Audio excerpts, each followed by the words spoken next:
Hello, today is July the 29th, and I am here to tell you how my garden is doing. To see how wild it's gotten since the last video I did.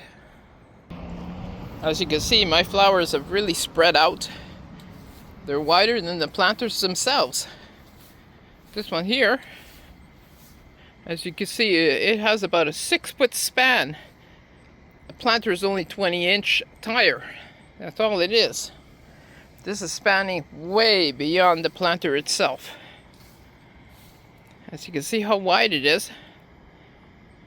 And the planter is the piece in the center there, as you can see the tire. That's all planted inside this tire here. My canna lilies here are actually coming to bloom, which is quite nice. And this one's also my zinnias. These are the ones that I showed you that fancy little package of back in February that I planted from seed. All these flowers, with the exception of the canna lilies, were planted from seed. And here's some more. The petunias and the nasturtiums, all planted from seed in my greenhouse back in February. As you can see here, they're hanging over quite nicely, and these canna lilies should be coming to bloom very shortly. I don't know if that's a bloom coming up. No, not quite yet. But one of my asters are sure coming to bloom. These are really beautiful flowers. As you can see here, this is a wide shot of all my gardens here in the back. And as you can see how big they have grown. I honestly never expected that because they were so tiny when I planted them out. The potatoes and carrots, of course, I planted them out here. I never planted them in the house. More of my petunias that are growing beyond the size of the planter. This is another planter I'm working on. I'm going to make it like a teacup or a coffee cup style with some flowers on the side. Here I got some more zinnias and chrysanthemums. This is from a different seed packet. As you can see, these are solid colors. This one, I'm not even sure what it is. This is the big mystery. Anybody knows the answer to that? That would be greatly appreciated. As you can see, my spaghetti squash is growing beyond the garden. Decided to run onto the lawn here. And a couple big ones hanging there.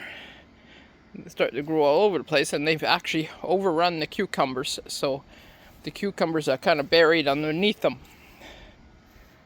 The spaghetti squash, as you can see, it's overrun, covering the whole garden just about. Wow, I spotted a couple cucumbers right in there, hiding underneath. That is amazing. As you can see, the spaghetti squash is covering up the cucumbers. There's a bigger one hanging down there. And I actually got some tomatoes hanging off the plants, which is very good. And then the squash over there. Hopefully I can find those cucumbers before they get overripe. Well, I'm here on the other side of the garden. As you can see, that spaghetti squash is running way to the other side, just about running into the neighbor's yard. I got to detour it somehow. And it's all over the place. I'm going to see here if I can find some cucumbers.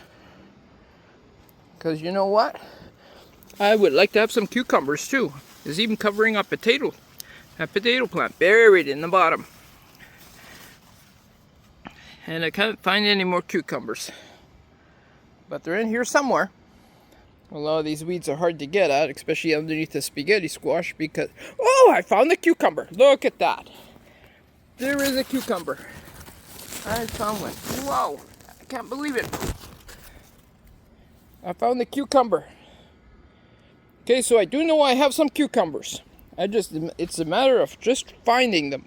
The only problem with searching for cucumbers, these leaves on the cucumber plants and the squash are prickly. Well, I hope you guys have enjoyed my little update here on the garden here, and show you how wild it's gotten from the rain and also the hot weather. They seem to love that weather, and they've gotten quite huge, especially the spaghetti squash. I did find some cucumbers in there, a few of them, but I don't know where I'm going to find the rest. I hope you guys all enjoyed watching this. Thank you for watching, and we'll see you next time.